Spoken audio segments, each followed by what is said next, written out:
What if I told you that there's a part of history that we haven't been told, that we haven't been shown, but it heavily influenced who we are as an American people and who we are as millennials, who we are as a people today? I'm a student of history. My father was a history teacher for a long time, so I grew up in a household loving history and reading as much history as I could. And that might be rare, especially nowadays when we're told that there's no need for the American history that we have, and that it's all inherently evil. But even that thought alone derives from a set of thinkers that I've never heard of until recently.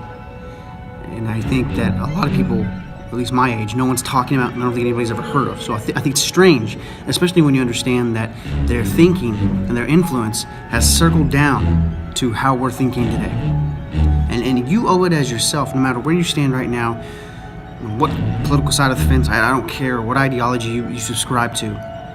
You owe it to yourself. You have the responsibility of yourself to move beyond just the thinking of your parents, beyond just the thinking that's been handed down to you, and find out the sources, find where your thinking has come from. As a culture and as millennials,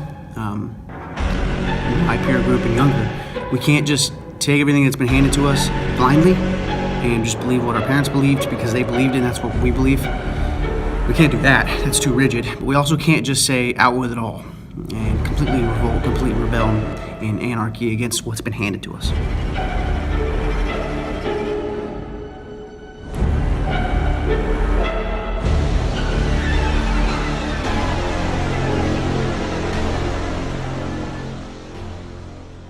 I'm gonna fire off some beliefs, and I just want you to hear what I'm saying and then think about who probably believes these things today, or who is preaching these beliefs and these ideologies today.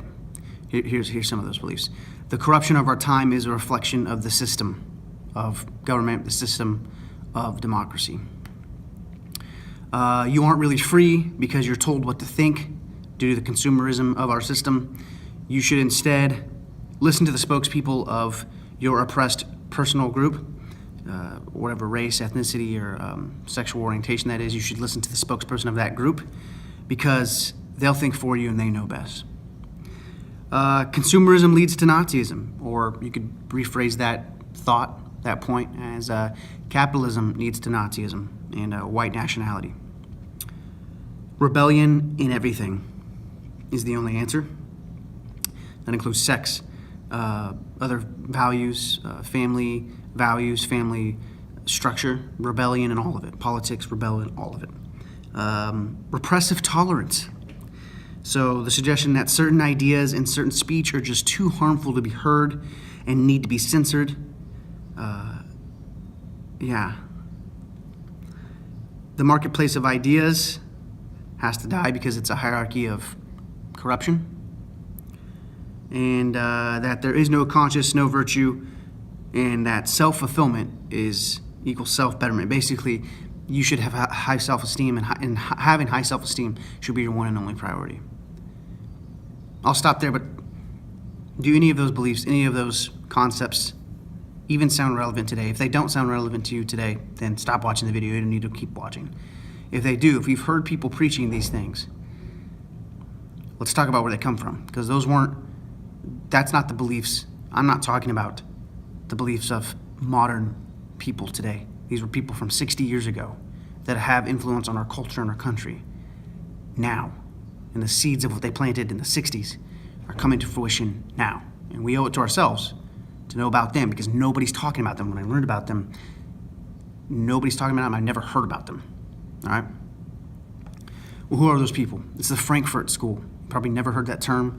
Maybe you have, I don't know, but here's basically where they started off with. It started, really, we can find the origins in the Italian socialist Antonio Gramsci. He was a Marxist, so he believed the ideologies of Marx, that the working class needed to rebel and destroy the bourgeoisie and start a new revolution. But Gramsci's interesting and had a huge influence on the Frankfurt School because he taught in his own writings that the reason why a global Marxist revolution didn't happen was because of culture.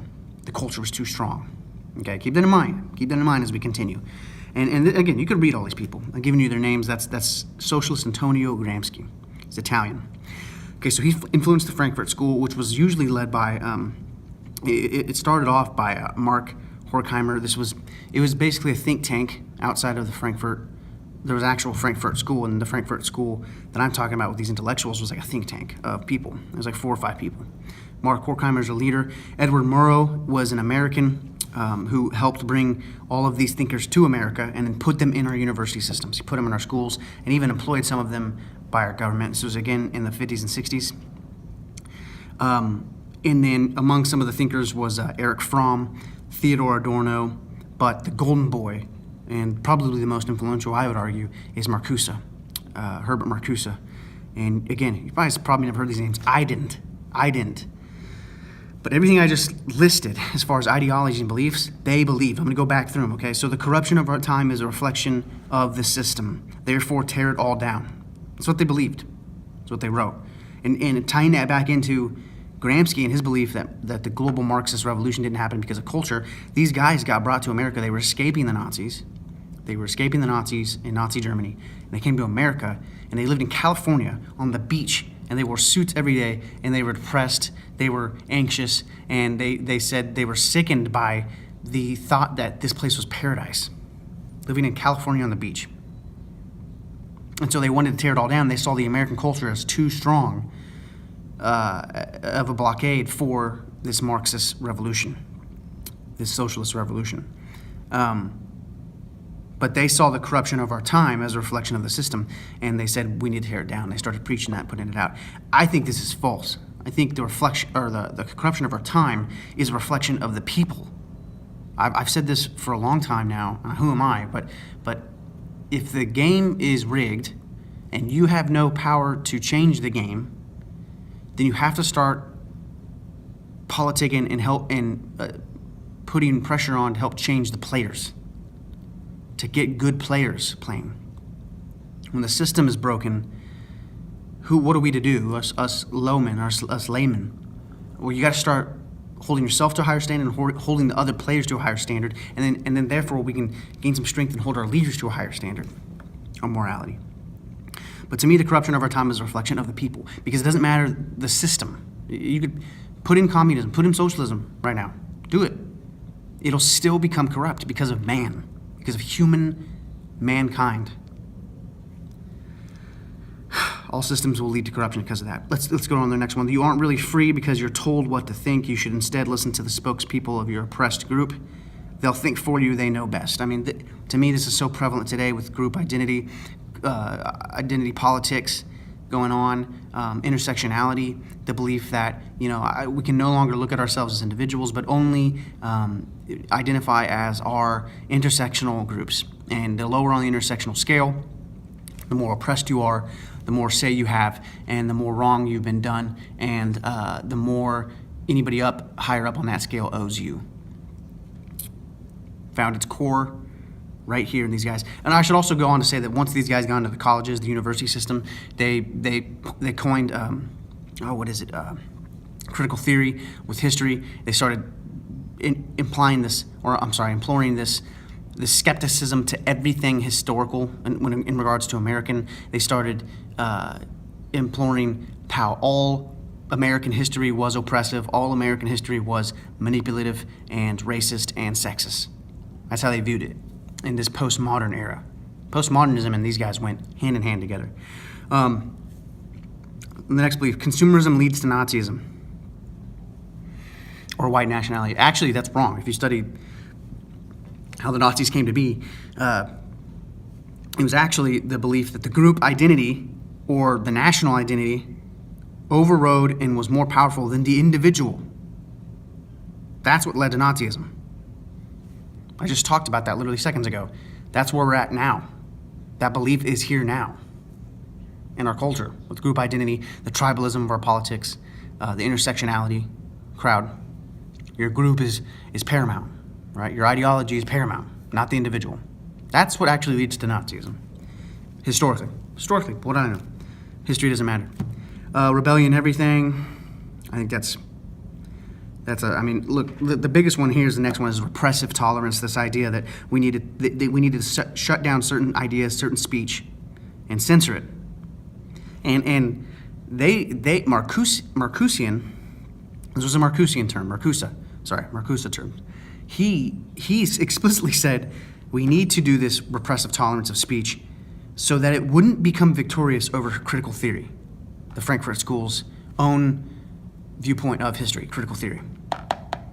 Basically, shut them down so they don't beat us. Again, I don't know. I'm not trying to be a conspiracy guy here, but I don't know. I just see that so much today. Marketplace of ideas had to die. And basically couldn't be trusted. And then that there's no conscious, there's no virtue, and self-fulfillment is equals self-betterment. So basically just do what's best for you. Your truth is the only thing that matters. As long as you feel good, then it's right. And self-esteem was the highest goal. Oh, and they basically said that if self-esteem had to be the highest goal, you had to feel good, and anything in the way of that should be torn down, tear it down. So, I don't know, guys. Call me what you want. Label me what you want. Maybe I'm just a naive millennial who, what do I know, right? A lot of times people are going to box you in. They're going to label you because they don't want to have to contend with what you're saying. They don't want to have to conversate with you. I'm going to keep doing the videos. I'm going to keep talking because I think there might be somebody out there that's also interested in this stuff. It just hit me like a 10-ton brick when I read a lot. I've been putting down about a book a week so far, and that's not to boost me up, but I'm saying it's been popping up as a pattern, this Frankfurt School in Marcusa. And I'd never heard of him in all my history class. I was a social sciences minor, so I took I forget, I think I took 12 to 15 hours worth of history in school as well, in college. Never heard of these guys, never heard of them. But when you read what they believed, when you read what they wanted to happen culturally and the aims they had, you look around and you're like, oh my God, that's happening today. So it's strange to me. It's strange to me that the things they wanted are happening, but I've never heard of them. Their influence is very present and very real and palpable, but I've never heard of them. I've never known where that came from. And whatever, it could be nothing. It could be for the betterment of our country, but regardless, if you believe these things, any of the things I said today from the Frankfurt School, you owe it to yourself to find out where they came from and why they wanted it. And it's pretty manipulative and pretty destructive purpose for why they wanted these things to happen.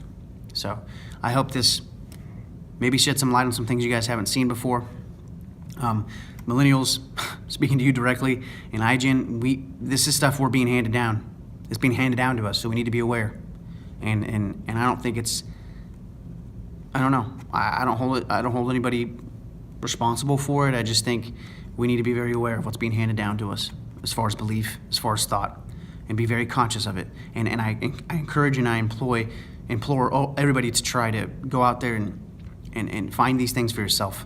Like, go out and find out what you believe for yourself, not because someone told you, not because some news media outlet told you, or that's what your parents believe. I went to college and had my beliefs challenged by people that I got to meet, of different ethnicities and races and things, books that were handed to me. Knowledge was like thrown in my face, and it challenged me, and it broke it down for a while. I was disintegrated as far as belief, but then I was able to build it back up piece by piece and kind of remake it my own. And now it's my own. It's not far off from what I was handed down, but it's my own. I think that's something to aim for with all knowledge, is to try and transcend it. That's what myth teaches us, is the hero's journey. To go out, leave the order of the known that's become too rigid, face the chaotic potential and change, the chaos, the unknown, get something valuable out of it, bring it back to the order, the known that's become too rigid, and then remold that order and make it less rigid and transcend it and make it into a third new thing. And we got to keep doing that process. Okay. Talk to you guys later.